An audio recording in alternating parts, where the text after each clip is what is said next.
Thank you. It is a privilege and an honour and a pleasure indeed to deliver this keynote address to the Chinese Taipei Comparative Education Society Conference. I thank you very much for the invitation. The title of this keynote address is The Implications of Changing Global/National Imbrications for Comparative Education and for Comparative Education Policy Studies. There's this awkward word there, imbrications, which is used very often in geology to look at the different layering of rocks and the overlaying, the interweaving of them. And that's what I'm looking at here.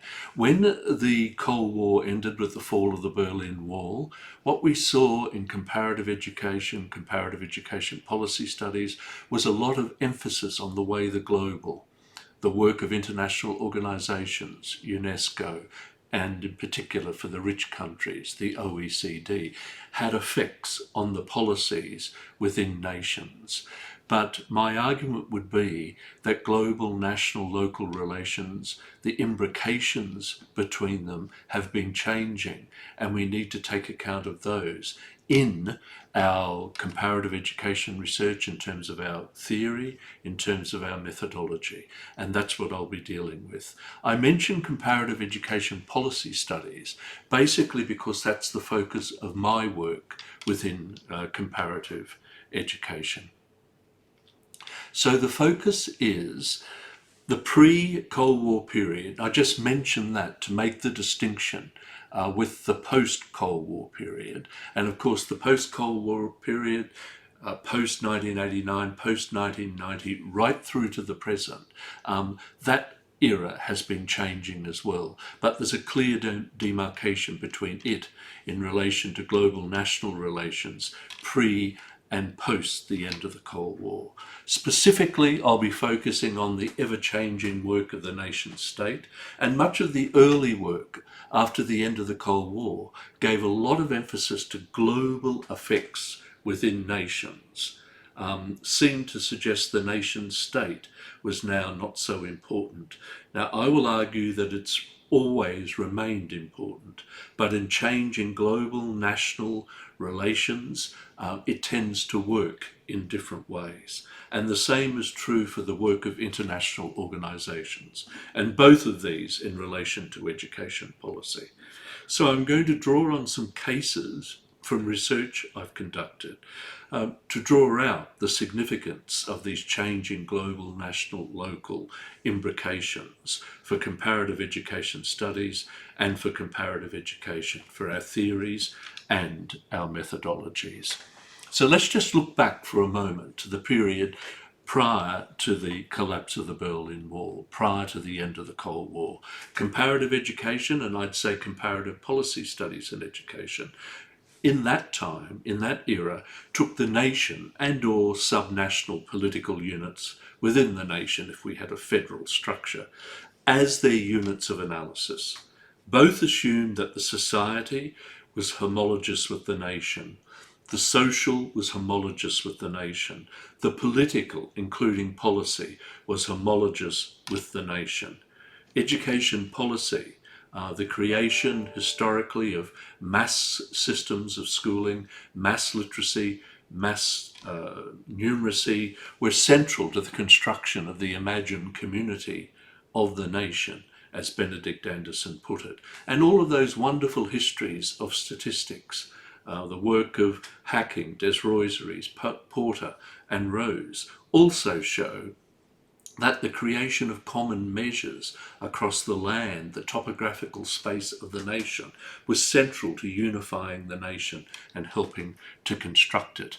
Now, in that context, education policy was seen as exclusively the function of the nation state, or perhaps of subnational units within the nation state. So that education policy, as Clark has argued, was devised, directed, and enacted by the nation state. So comparative policy studies, comparative education here, was almost a straightforward comparison of national system to national system, or themes within national systems and comparisons there. And my argument is that globalization in the post-Cold War period has thrown out some challenges to that approach. If we look at the immediate period after the end of the Cold War, in social theory, I think there was much hubristic thinking and theorizing. Apadarai, for example, in Modernity at Large, published in 1996, talked about the emergence of a post-national world, almost as if the nation-state would fade away. Even more hubristic, perhaps, was Francis Fukuyama's 1992 book, The End of History and the Last Man, where he seemed to suggest that we had, with the end of the Cold War, not these two ideological nations and sets of ideas in combat with each other, but that US liberal democracy and market economies would be the endpoints of history, that we were moving into a post-ideological world. And I think what we've seen since the end of the Cold War, that doesn't apply. So globalization challenged the nation state, a concept of it at least as tightly bordered and bounded. Apadarai, again in Modernity at Large, talked about flows and scapes across borders and disjunctions between them, ethnoscapes, the flows of migrants, of refugees, of politicians, of policymakers, of international students, and so on. Financescapes, the flows of money, mediascapes, ideascapes, the flows of idea.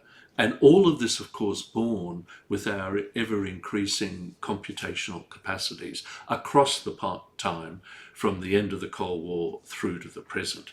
We had an emergent global economy. We had new regionalisms, the strengthening, say, of a supranational unit like the EU, for example, of regional groupings like ASEAN, and I've written about this, some emergent global policy fields. I've argued that the work of the OECD and other international organisations and international large-scale assessments helped constitute an emergent global education policy field. And this reality threw out a challenge to methodological nationalism, the assumption that the society was simply homologous with the boundaries of the nation. This was no longer the case. So there's a challenge to methodological nationalism. But I would still assert that the nation state remained important, but worked in different and multiple ways, and was imbricated in a whole range of relationships with international organisations, new regionalisms, the global policy field, a sort of rescaling of the state, as it were. There was an enhanced significance of multilateralism and international organisations. Think of the OECD in education, think of UNESCO with the MDGs, and more subsequently the 2015-2030 agenda around the Sustainable Development Goals, which encompass all nations, and SDG 4 encompassing all education systems on this globe. So this wasn't the end of ideology in politics. And there's an ongoing need to historicise education policy analysis, and indeed comparative education policy analysis. It was not the end of the nation state, not the end of ideology, but the nation state in these changing contexts worked in different and multiple ways, with implications for comparative education, our theorising and our research methodologies. Since the new millennium, at least, national policies in education, particularly in the earlier parts of this century, were affected by binding chains of transnational, supranational, EU, regional and global framings, affecting national and local education systems and the policy actors within them. We've seen globally, in the context of giving up of some national sovereignty over economies, we've seen globally human capital theory really pushed hard by the international organisations, OECD, reframing education as the most significant economic policy a nation has to ensure its economic competitiveness globally. national education policies to ensure economic growth, innovation, sustainability, and social cohesion. And while that discourse flowed an ideascape, it always touched down in nations in path-dependent ways, mediated by the history, culture, and politics of the national and the local. But in this context of flows and the seeming globalization of many things, we saw theory for policy studies looking at flows, global fields, the topological actor network theory, assemblage theory, and so on being brought to bear on these changes. So what was the impact of globalization, of the global? And we should not reify globalization. It's a set of processes and practices. Maybe it's better to think of it as a verb more so than as a noun. But what we saw, as Clark said, is new domains and dynamics of policy, in particular those associated with processes of globalization, regionalization, and in Western Europe, Europeanization. And these unsettled the assumed unities of place, of nation, people, and policy associated with methodological nationalism.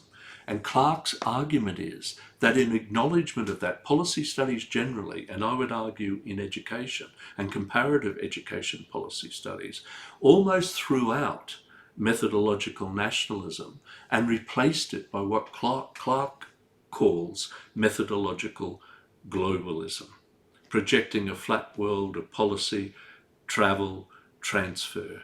But I would still assert, and I hope the evidence I'll provide a little later in this address, that to show that the nation state remained important, but worked in different ways. Now, what have we seen over the last handful of years? I think we've seen an opposition to globalisation, and particularly its neoliberal form of markets over the state, individualism over collectivities, a weakening of the welfare state, and so on. And what we've seen recently is the rise of right-wing opposition to globalisation, neoliberal globalisation, and the rise of new nationalisms, and often scapegoating refugees, migrants, often a surreptitious form of racism and ethno-nationalism. And this has been evident, I think, in Brexit, the UK leaving the EU, in the time of the Trump presidency, America First, anti-globalisation forces across Europe, and the rise of far-right political parties, Alternatives for Deutschland in Germany, One Nation in Australia. And this, of course, was a response to the conditions of post-Cold War, the economic conditions. Piketty has documented quite clearly the growing inequalities between and within nations, and the rise of right-wing populist ethno-nationalism was a response to that. And there have been left critiques of globalisation, but I think what we've seen is the right re-articulating those critiques and being more successful politically, say during the Trump presidency or the Brexit vote in the UK. I have a quote here from Peck and Theodore from their book Fast Policy Making, and they say, quote, "Policy-making imaginaries have been deboarded, and in research I've done, I've found similar epistemic dispositions amongst policymakers within nations, Canada, the US, the UK, Japan, and those in the international organisations, particularly in my research at the OECD. But they go on to make the point, even if the achievement of policy outcomes remains a stubbornly localised, context-specific purpose, that is, there's still mediation by the national and the local. And a point we ought also to make and understand is that the global was also simultaneously co-constructed by the national. The OECD's International Large-Scale Assessments, PISA, is only there because of the agreement and desire for such tests by nations. It's not simply, or is not, an imposition of the OECD. So, what are the implications for comparative ed? A changed policy context from methodological nationalism to methodological globalism. Where to now in theory and methodology, in comparative education research, comparative policy studies, given the rise of these new nationalisms and changing relations between mobility and fixity regarding policy, between the global and the national, the global and the local, the global and the regional and the national, and the changing imbrications, that word again. And that's the focus of this keynote address. So my purpose now is to illustrate how the nation state remained important in relation to education policy, even during the period of high globalization, late 20th century, early part of this century. I'll illustrate through empirical cases, 3 of them, that nations are not passive or supine in the face of an emergent global education policy field constructed by the OECD through its international large-scale assessments such as PISA and all of the offshoots from that, or the IEA through TIMSS and PEARLS. I'll illustrate the impact of the rise of nationalism and ethno-nationalism.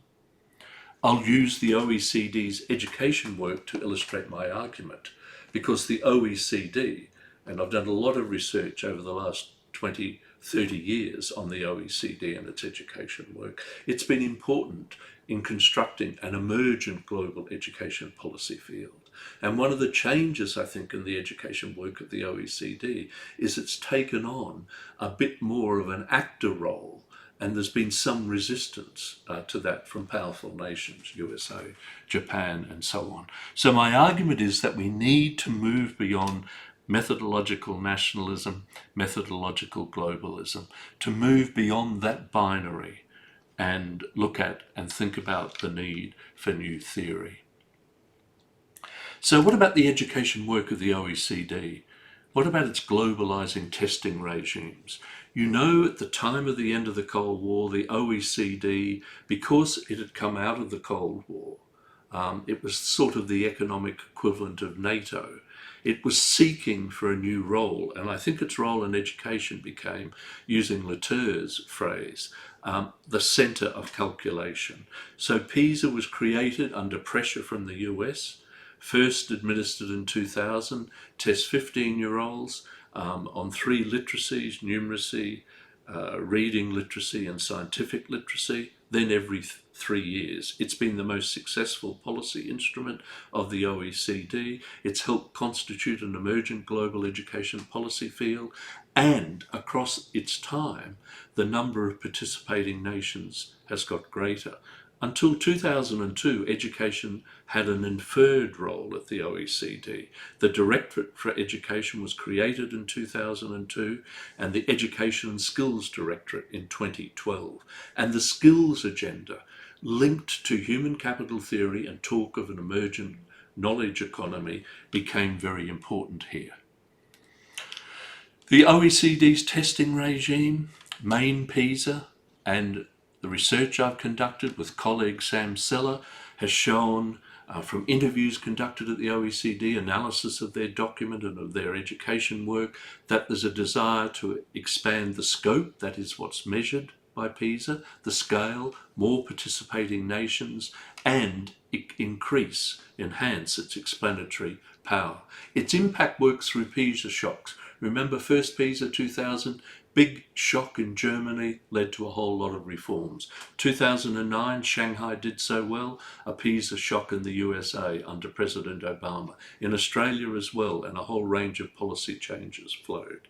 We now have PISA for development, which is going to be utilised as an outcome measure for 15-year-olds, lower secondary school, linked to the Sustainable Development Goals of the UN and UNESCO and SDG 4.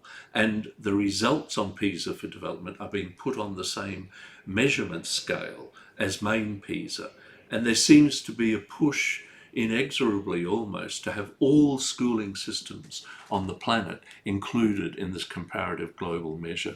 PISA for schools, which is indication of the new relations in education policy making. It was created under pressure from a philanthropy in the US and individual schools and systems, pressuring the OECD. It matches the scales of main PISA, but we see with it the OECD reaching inside nations, moving across national borders, not dealing with national systems.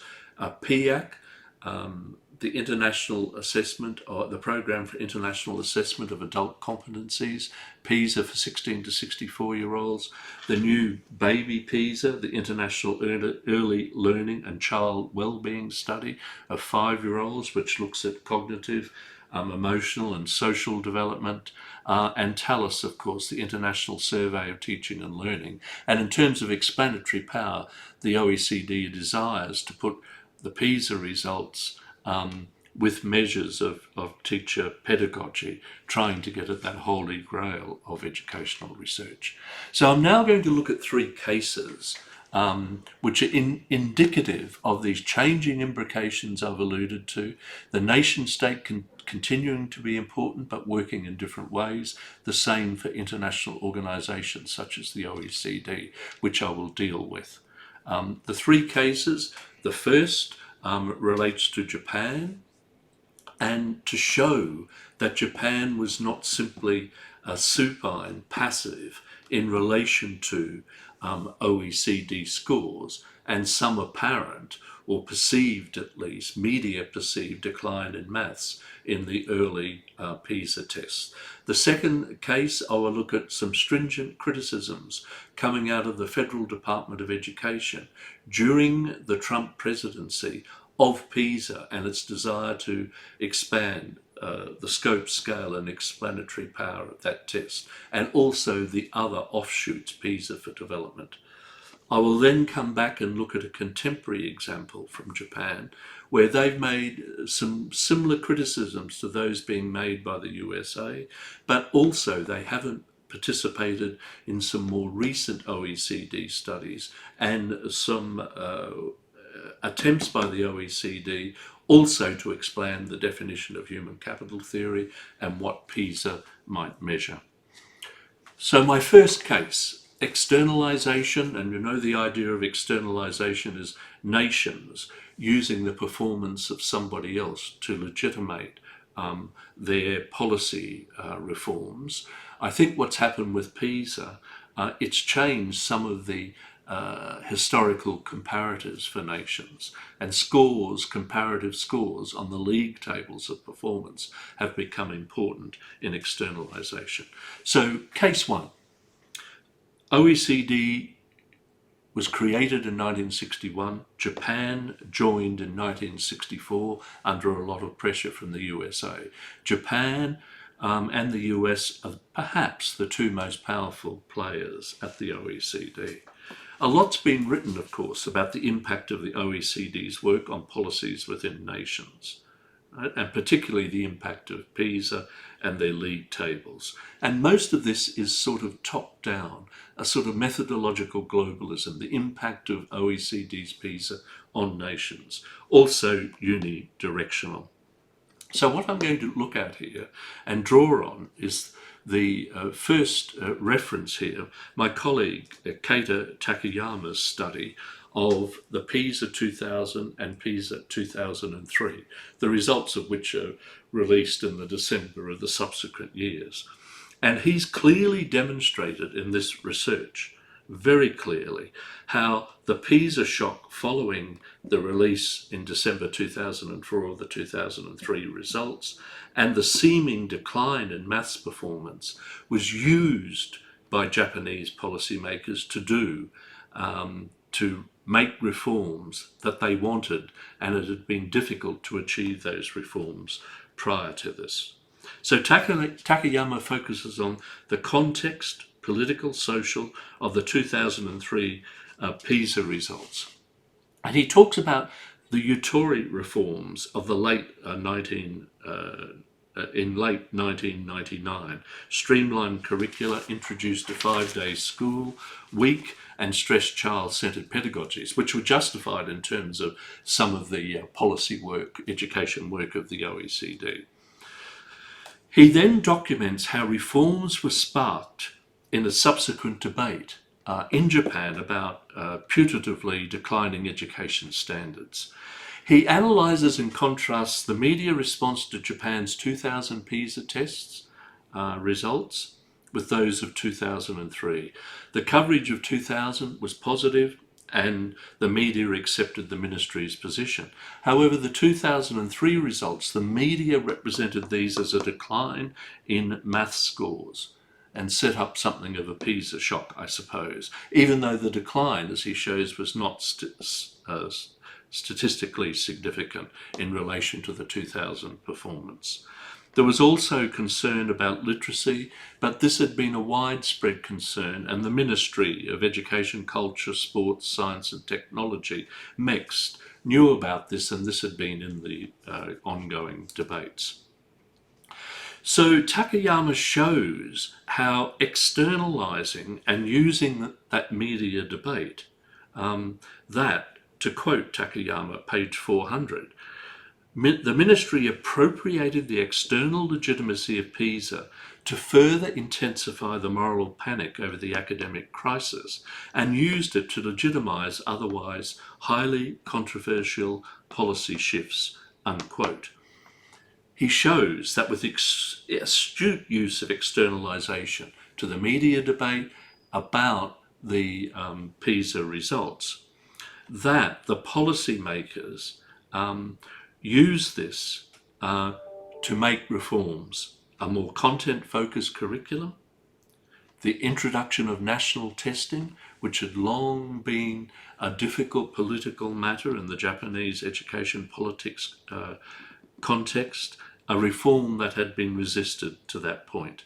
So he insightfully suggests that externalization is a very effective political strategy in times of rapid change. And he shows quite clearly how the ministry, MEXT, and the minister used the 2003/2004 PISA shock to regain political legitimacy and dampen debate about declining standards. His analysis demonstrates, and this is my argument, clearly the ongoing significance of the national and educational policy making. Nations are not simply supine in the face of these global policy-scapes in education, the global education policy field. The nation state remains important but works in different ways. And so Takayama mounts a great case to critique the usual argument that the PISA shock 2000 created this more subject-oriented curriculum and national testing. The situation was more complex than that. Now, I could have used another case, a paper I've written with Cater, published recently in Globalization, Societies and Education. And in that, we show how a former ministry official who moved out to a prefecture wanted to introduce much more psychometric item response theory sort of testing within the prefecture. And he reached out to the OECD, and Andreas Schleicher, the head of the Education and Skills Directorate there, reached out to him, and the two of them used this local to global, global to local, to try to pressure the national in a particular policy direction. So, my second case, the case of the USA. I've said something about the rise of ethno-nationalism, the rise of populist nationalism in contemporary politics, the way the 2008 global financial crisis, the collapse of manufacturing in developed nations and in cities, particularly, say, in the US, impact on those industrial cities, and the growth of inequality has led to the rise of ethno-nationalism, our new right-wing populist nationalism. It's evident in the Trump presidency. He opposed multilateralism. He withdrew from the Paris Agreement on climate change. The exhortations of America first, make America great again, the rejection of multilateralism, much more support for bilateralism, some move against free trade in the tariff war with China, for example, and changes to NAFTA. Now, Apadarai, in his book Fear of Small Numbers, has written about this quite interestingly, not about the Trump presidency, but arguing under globalization there's been some loss of economic sovereignty. There's a global economy, much more so than a national economy. And of course, this is the context in which education policy is reframed as human capital theory. He says, quote, in Fear of Small Numbers, pages 22 to 23, the virtual complete loss of even the fiction of a national economy, which had some evidence for its existence in the eras of strong socialist states and central planning, now leaves the cultural field as the main one in which fantasies of purity, authenticity, borders, and security can be enacted. He goes on to say, the nation state has been steadily reduced to the fiction of its ethnos, its identity, ethno-nationalism, the scapegoating of refugees, migrants, notions of homology between a particular ethnicity and the citizens of a particular nation state. The nation state has been steadily reduced to the fiction of its ethnos as the last cultural resource over which it may exercise a full dominion. So these new politics, of course, have witnessed more rescaling within nations. So for Australia, in a federal structure, we've had the rise of a national curriculum, the Common Core state standards. In the US, a different version of federalism, and the national curriculum in England. But this context of populist nationalism, ethno-nationalism, has had impacts. And Soteria Grek, in an interesting 2019 paper, points out that global policy-scapes, firstly, demand willing actors within nations. Interdependence is the new game in town. So globalization was never simply a one-way process, the creation of the emergent global education policy field. It was co-constructed with nations. However, she goes on, despite that interdependence of the global and the national, she argues that we are witnessing a sort of new education protectionism. She defines this, and this is the reassertion of the national, linked in some ways to some loss of economic sovereignty as we have a global economy. She defines education protectionism as the folding back of internationalism in favour of a retreat to a nostalgia for education as a guarantor of patriotism, nationalism, and the old pre-globalisation golden days of the nation state, unquote. And this is the context, and I just want to briefly document the stringent critiques of the OECD and its expanding testing regime, proffered by Mark Schneider, the director of the US Department of Education's Institute of Education Sciences. And my argument would be that he could proffer these critiques with the Trump presidency's support for new nationalism and ethno-nationalism. And this is interesting given that all the histories would suggest that the OECD created PISA under pressure from the United States, and indeed that the US's NAEP, the National Assessment of Educational Progress, was a model, indeed a model for PISA. So what about Schneider's criticism? He offered a stinging critique of its desire to expand the scope, scale and explanatory power of PISA. They're my words, not his. He's been very critical of what he sees as the overreach of the OECD taking on too much of a policy role of its own accord. Specifically, he critiques the expansion of the number of participants in PISA and its future ambitions here, particularly the perceived usefulness of the data given the expanded numbers. And he says when PISA for development comes in, this will make the outcomes even less useful for a rich nation like the US.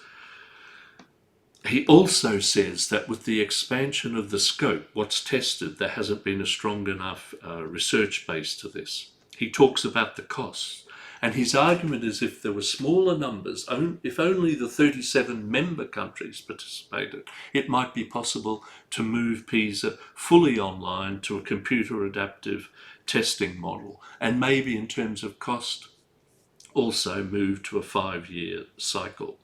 His criticisms were responded to by the chair of the PISA Governing Board, an Australian policymaker, Michelle Brunges, who acknowledged that governments change, but she strongly defended the technical competence of the test. In response, Schneider again stressed the US was supportive of PISA, but he had further criticism. He questions the impact of PISA's global growth on the validity and technical quality of the test, and suggests that his criticisms stemmed from the OECD's failure to discuss the implications of the ambitious expansion of PISA, especially in relation to its scope and scale. So my argument is that the criticisms were enabled in the context of President Trump's ethno-nationalism, new populist nationalism, and related multinationalism. Right? A technical critique, but also a political critique. I'll go on now to my third case. And this is another Japanese case. And the case, this Japanese case offers critiques of the OECD as well.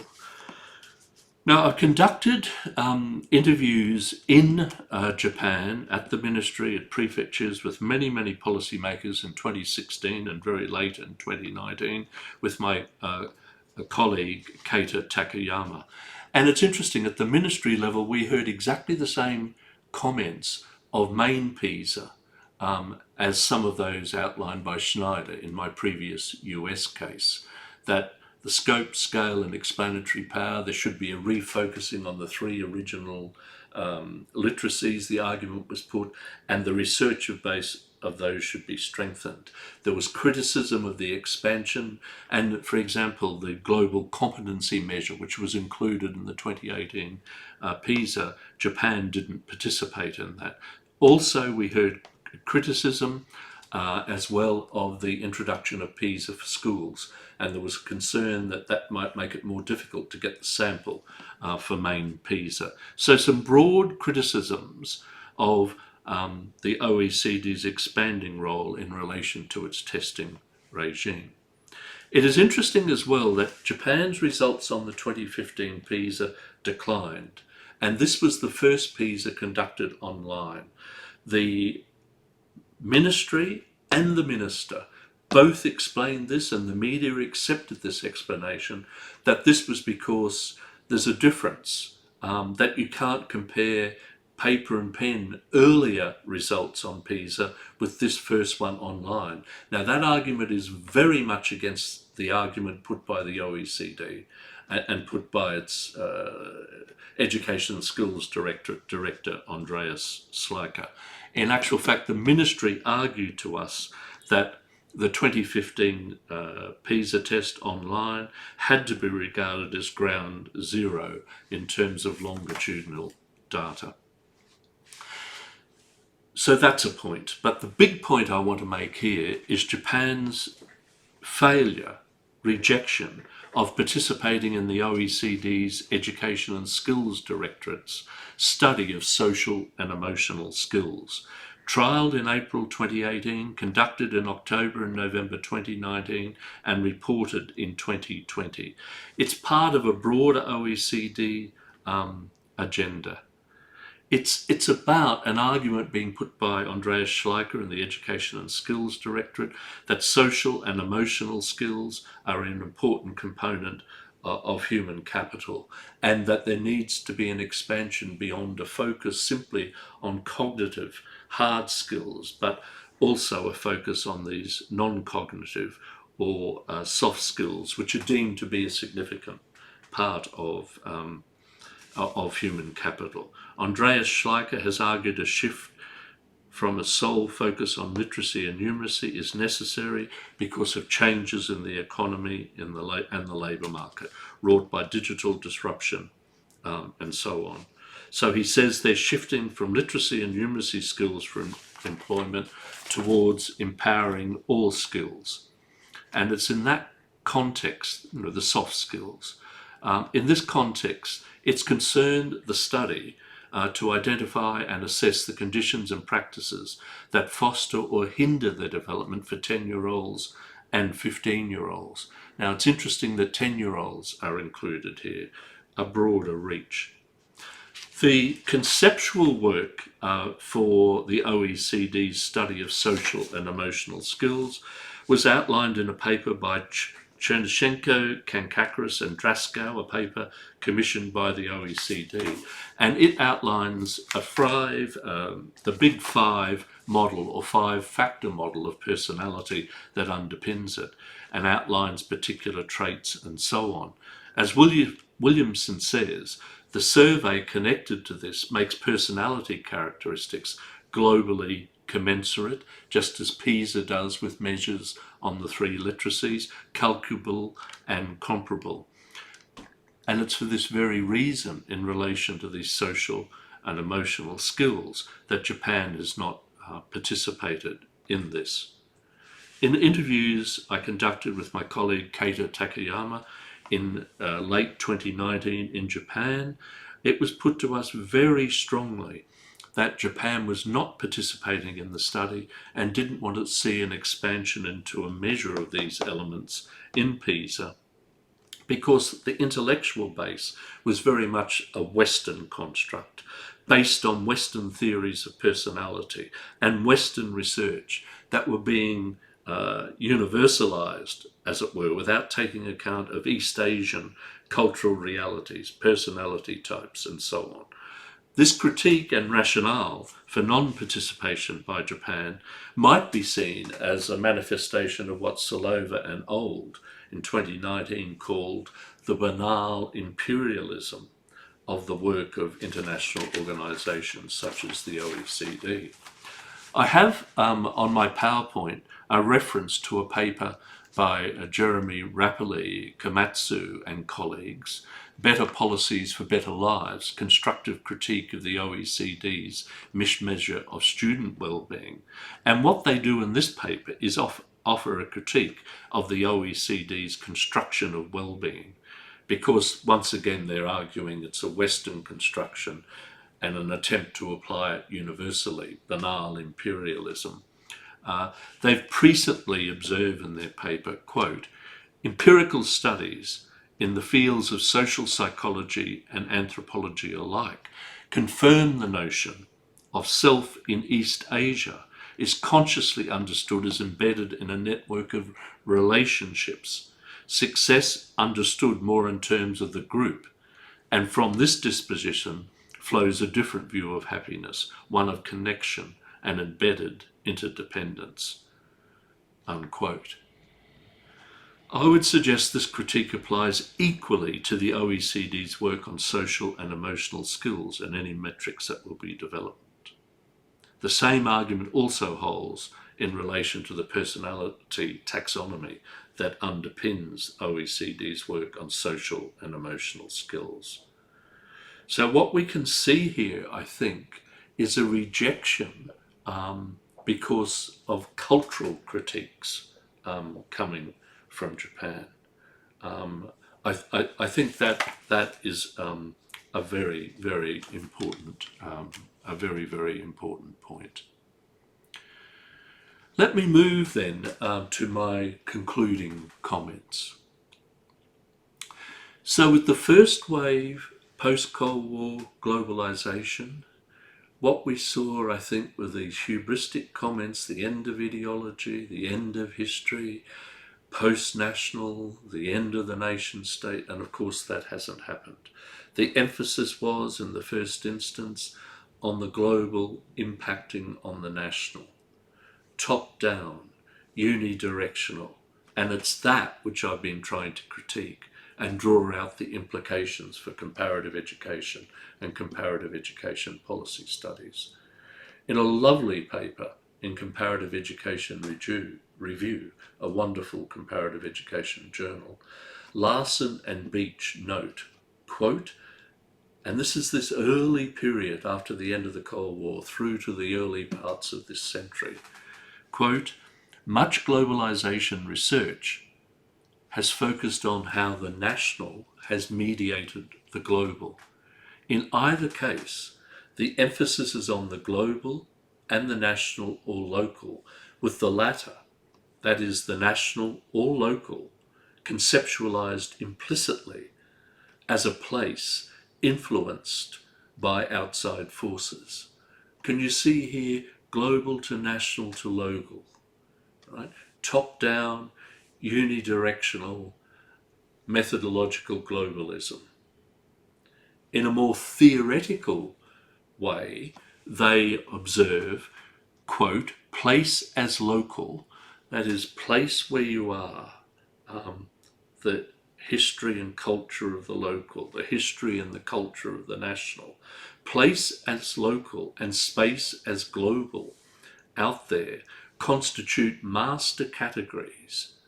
Now remember, this paper was written in 2014, and we know that there needs to be a challenge to such constructions of global, national, local imbrications. Places local and spaces global constitute master categories that have dominated much of the research on the impact of globalization on local communities and places. My argument, and I've tried to show in the cases, is that the nation state remains important, the global, yes, is important, international organizations are important, but the global is constituted by the national. The national is constituted in part by responses to the global. The global reaches inside the national to the local. We've got these complex imbrications of those relations. That is, the complex spatialities which are associated with globalization, which have real implications for our comparative education, for our comparative education research, for our methodologies and our theory, and for comparative education policy studies. They then go on. I suppose this is the ipso facto of the Larson and Beach argument. They argue further that we need to go beyond these binaries, place, space, local, global. You could say national, global, national, international.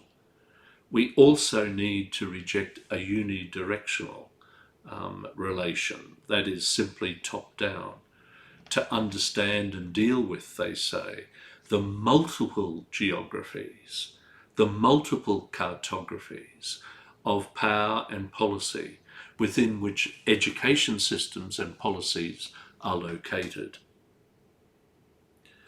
I hope the cases have demonstrated, to reiterate, the nation state remains important, but continues to morph and work in different ways as global national contexts change. Think of the rise of populist nationalisms recently in some nations and their impacts. We need to acknowledge the multiple spatialities associated with globalization and then multiple directionalities. We therefore need to go beyond methodological nationalism and methodological globalism. We need to think about the complex imbrications of local, global, regional, supranational, global in our comparative education research. Now, it might be that topological theory, and I'm not going there to talk about the topological, but what the topological does is argue that relations are more important than locations. It's a concept taken from maths. If we think about it for a moment, if you think of the OECD's PISA for schools, so schools in the US participating, schools in Spain participating, and the relations between them and their scores, they're not close together, but they are constructed as close together. The topological also works in relation to the global field, national fields. But I think we still have to think about the nation. So there's much debordering going on of policy imaginaries and the flows and scapes of policy and people, ethnoscapes, but as well the topographical, the bordered nation still remains important, but works in different ways. And I would implore you, if you're interested in the topological, to go and look at the special issue of Theory, Culture and Society, a wonderful theory journal, 2012, which dealt with the topological. And there was an argument that culture was becoming topological and the globe was being constructed as a topological space. And Celia Lurie and the opening paper in that is well worth reading in relation to the argument that I've been trying to put. There is also a forthcoming special number of the European Educational Research Journal, edited by Sigrid Hartong and her colleagues in Germany. They're an interesting set of papers. I've written the response paper to these papers. So our changing empirical realities, the complex imbrication of local, national and global, must be linked to our theory and methodological developments. And I like this quote of Bourdieu. It's making the more general abstract point. Quote, "We need to question and constantly challenge methodological and theoretical prescriptions. Social research is something much too serious and much too difficult for us to allow ourselves to mistake scientific rigidity, which is the nemesis of intelligence and invention, for scientific rigor, and thus to deprive ourselves of this or that resource available in the full panoply of traditions of our discipline," unquote. And new theoretical frames, new methodological frames. And my big point is the world changes, so must our theory, so must our methodologies in comparative education and in comparative education policy studies. And I would ask all of you who've listened to my address to think about how what I've been saying might apply in the Taiwan context, the Taiwan context of liminal nationhood. I think there's some interesting questions there. I thank you for the privilege of delivering this address. I'm open for questions.